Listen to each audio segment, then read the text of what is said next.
पंचदेव प्रार्थना एक शक्तिशाली मंत्र है। प्रातःकाल सच्चे मन से इसे सुनने से जीवन के सभी दुख तुरंत दूर होने लगते हैं। पंचदेव प्रार्थना को प्रतिदिन सुनने से जीवन के असंभव कार्य भी संभव हो जाते हैं। तो आइए सुनते हैं यह पंचदेव प्रार्थना। गजाननं भूतगणादिसेवितं कपित्थजम्बूफलचारुभक्षणम् उमासुतं शोकविनाशकारकम् नमामि विघ्नेश्वर पादपङ्कजम्। कर्पूरगौरं करुणावतारं संसारसारं भुजगेन्द्रहारं सदा वसन्तं हृदयारविन्दे भवं भवानी सहितं नमामि। शान्ताकारं भुजगशयनं पद्मनाभं सुरेशं विश्वाधारं गगनसदृशं मेघवर्णं शुभांगं लक्ष्मीकान्तं कमलनयनं योगिभिर्ध्यानगम्यं वन्दे विष्णु भवभयहरं सर्वलोकैकनाथम्।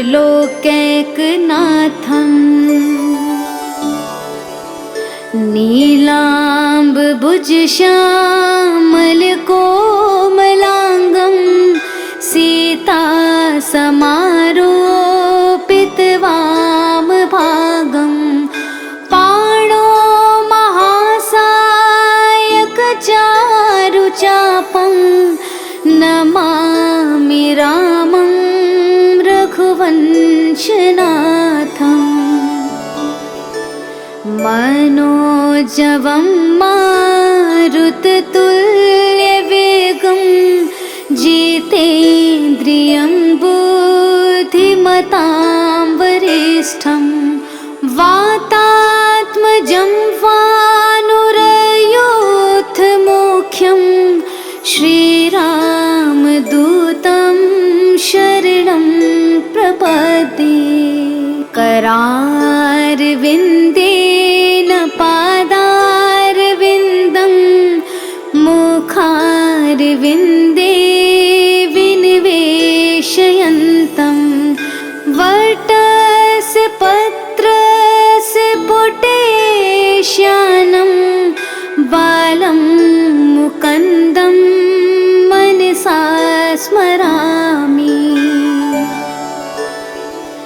या देवी सर्वभूतेषु शक्तिरूपेण संस्थिता नमस्तस्यै नमस्तस्यै नमस्तस्यै नमो नमः।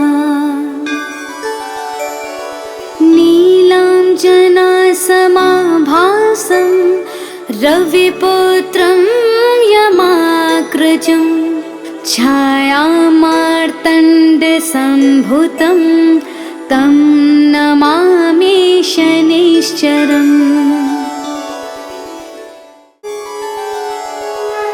गजाननं भूतगणादिसेवितं कपित्थजम्बूफलचारुभक्षणम् उमासुतं शोकविनाशकारकम् नमामि विघ्नेश्वर पादपङ्कजम्। कर्पूरगौरं करुणावतारं संसारसारं भुजगेन्द्रहारं सदा वसन्तं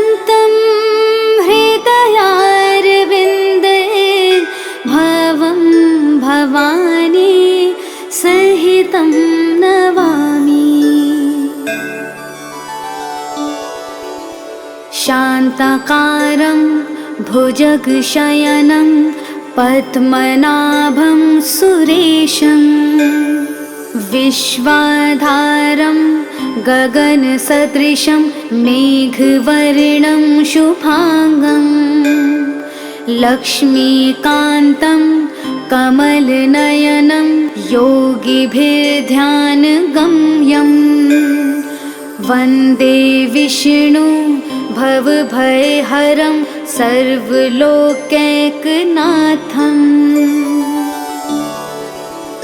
नीलाम्बुजश्यामलकोमलाङ्गं सीतासमारोपितवामभागं पाणो महासायकचारुचापं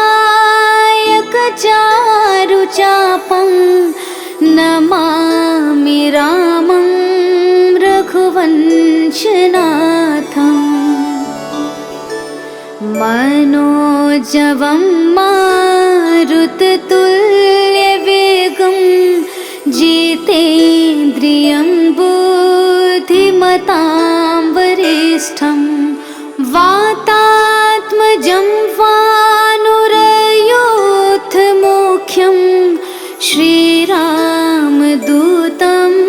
शरणं प्रपद्ये करारविन्देन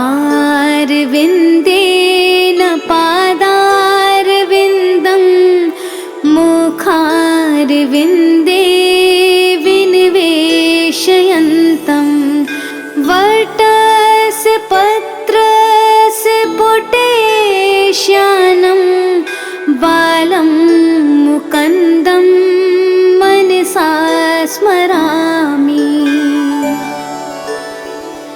या देवी सर्वभूतेषु शक्तिरूपेण संस्थिता नमस्तस्यै नमस्तस्यै नमस्तस्यै नमो नमः। नीलाञ्जनासमाभासं रविपुत्रं यमाग्रजं छायामार्तण्डसम्भुतं तं नमामि शनैश्चरम्। गजाननं भूतगणादिसेवितं कपित्थजम्बूफलचारुभक्षणम् उमासुतं शोकविनाशकारकं नमामि विघ्नेश्वरपादपङ्कजम्। कर्पूरगौरं करुणावतारं संसारसारं भुजगेन्द्रहारं सदा वसन्तं हृदयारविन्दे भवं भवानी सहितं नमामि। शान्ताकारं भुजगशयनं पद्मनाभं सुरेशं विश्वाधारं गगनसदृशं मेघवर्णं शुभांगं लक्ष्मीकान्तं कमलनयनं योगिभिर्ध्यानगम्यं वन्दे विष्णु भवभयहरं सर्वलोकैकनाथम्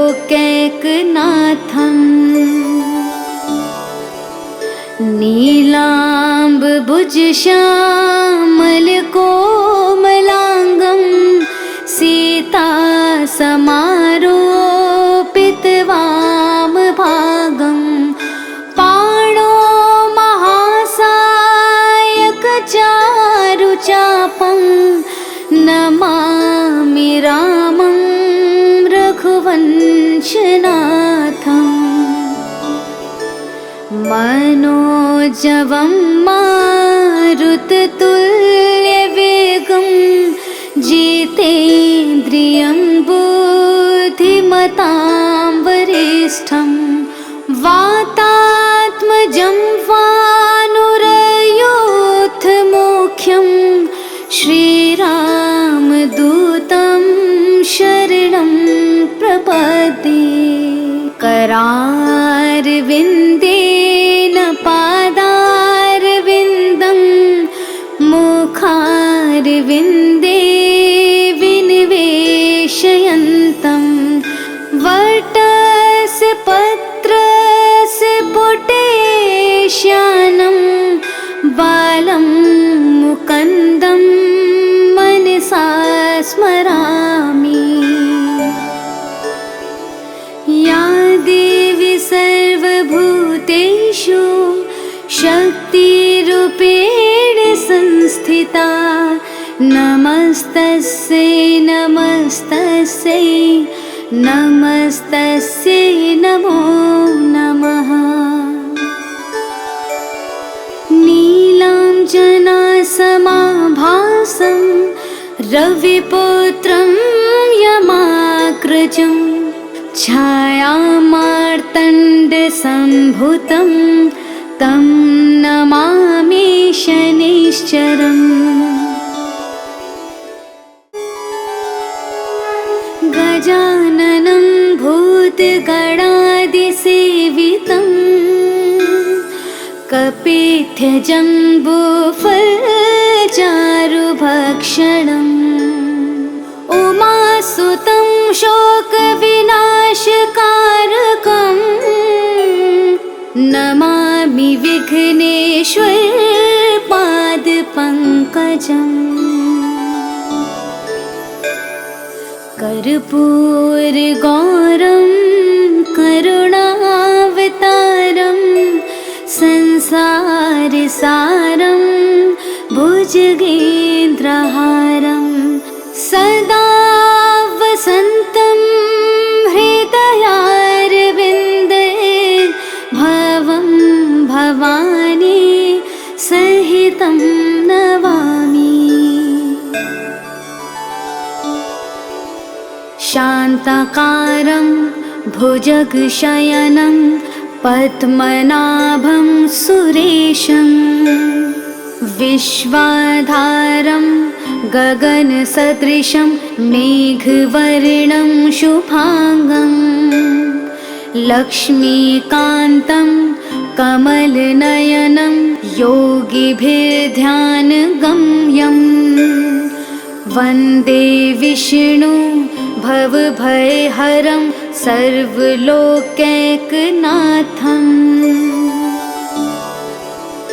नीलाम्बुजश्यामलकोमलाङ्गं सीतासमारोपितवामभागं पाणो महासायकचारुचापं नमामि रामं रघुवंशनाथम्। मनोजवं मारुततुल्यवेगं जितेन्द्रियं बुद्धिमतां वरिष्ठं वातात्मजं वानुरयोधमुख्यं श्रीरामदूतं शरणं प्रपद्ये। करारविन्देन पादारविन्दं मुखारविन्दे विनिवेशयन्तं वटस्य पत्रस्य पुटेश्यानं बालं मुकुन्दं मनसा स्मरामि। या देवी सर्वभूतेषु शक्तिरूपेण संस्थिता नमस्तस्यै नमस्तस्यै नमस्तस्यै नमो नमः। नीलाञ्जनासमाभासं रविपुत्रं यमाग्रजं यमाग्रजं छायामार्तण्डसम्भुतं तं नमामि शनैश्चरम्। गजाननं भूतगणादिसेवितं कपित्थजम्बूफलचारुभक्षणम् उमासुतं शोकविनाशकारकं नमामि विघ्नेश्वरपादपङ्कजम्। कर्पूरगौरं करुणावतारं संसारसारं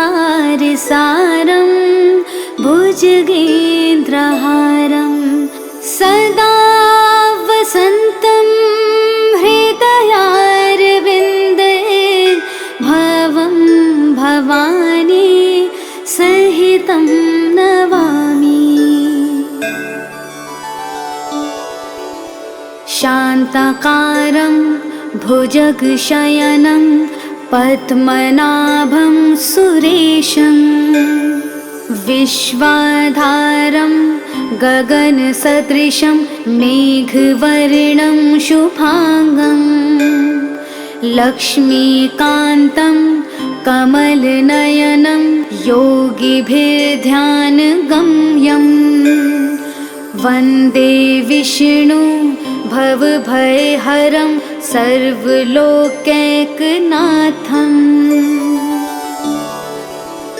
नीलाम्बुजश्यामलकोमलाङ्गं सीतासमारोपितवामभागं पाणो महासायकचारुचापं नमामि रामं रघुवंशनाथम्। मनोजवं मारुततुल्यवेगं जितेन्द्रियं बुद्धिमतां वरिष्ठं वातात्मजं वानुरयूथमुख्यं श्रीरामदूतं शरणं प्रपद्ये। करारविन्देन पादारविन्दं मुखारविन्दे विनिवेशयन्तं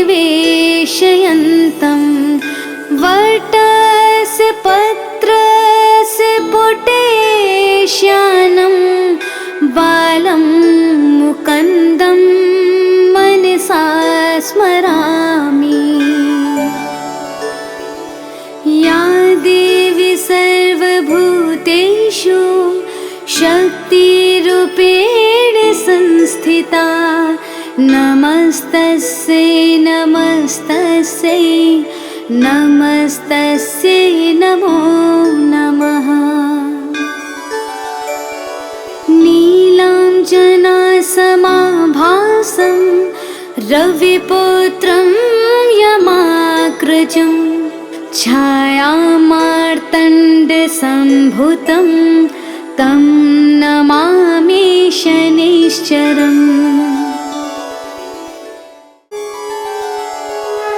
गजाननं भूतगणादिसेवितं कपित्थजम्बूफलचारुभक्षणम् उमासुतं शोकविनाशकारकं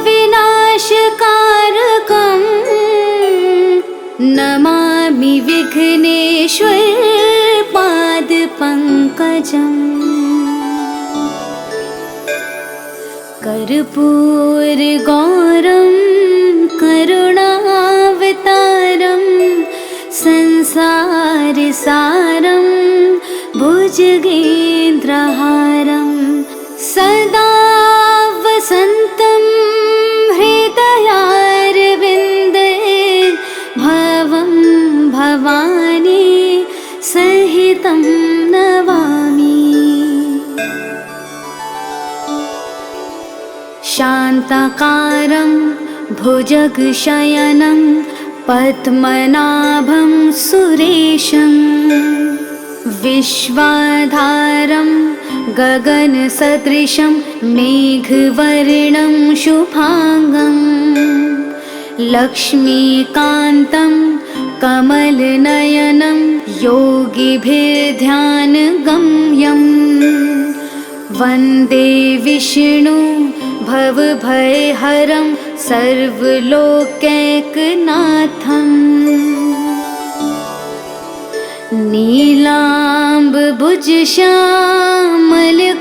नीलाम्बुजश्यामलकोमलाङ्गं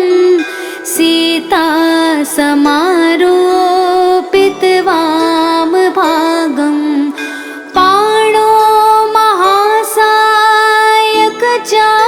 महासायकचारुचापं नमामि रामं रघुवंशनाथम् मनोजवं मारुततुल्यवेगं जितेन्द्रियं बुद्धिमतां वरिष्ठं वातात्मजं वानुरयूथमुख्यं श्रीरामदूतं शरणं प्रपद्ये करारविन्देन पादारविन्दं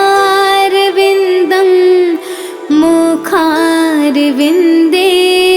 विनिवेशयन्तं वटस्य पत्रस्य पुटेश्यानं बालं मुकुन्दं मनसा स्मरामि या देवी सर्वभूतेषु शक्तिरूपेण संस्थिता नमस्तस्यै नमस्तस्यै नमस्तस्यै नमो नमः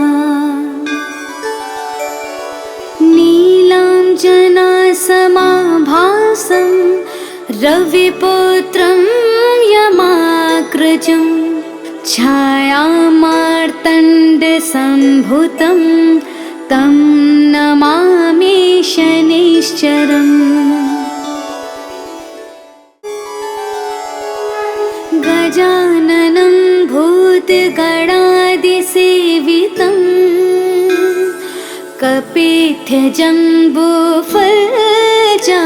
कपित्थजम्बूफलचारुभक्षणम् उमासुतं शोकविनाशकारकं नमामि विघ्नेश्वरपादपङ्कजम् कर्पूरगौरं करुणावतारं संसारसारं भुजगेन्द्रहारं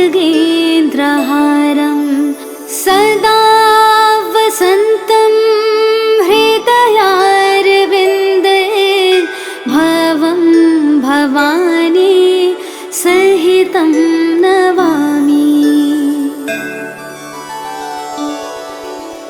शान्ताकारं भुजगशयनं पद्मनाभं सुरेशं विश्वाधारं गगनसदृशं मेघवर्णं शुभांगं लक्ष्मीकान्तं कमलनयनं योगिभिर्ध्यानगम्यं वन्दे विष्णु भवभयहरं सर्वलोकैकनाथम्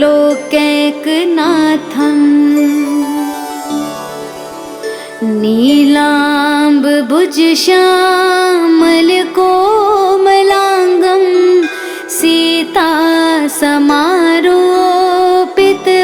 सीतासमारोपितवामभागं पाणो महासायकचारुचापं नमामि रामं रघुवंशनाथम् मनोजवं मारुततुल्यवेगं जितेन्द्रियं प्रियतां वरिष्ठं वातात्मजं वानुरयोऽथमुख्यं श्रीरामदूतं शरणं प्रपद्ये। करारविन्देन पादारविन्दं मुखारविन्दे विनिवेशयन्तं वटस्य पत्रस्य पुटेश्यानं बालं मुकुन्दं मनसा स्मरामि। या देवी सर्वभूतेषु शक्तिरूपेण संस्थिता नमस्तस्यै नमस्तस्यै नमस्तस्यै नमो नमः।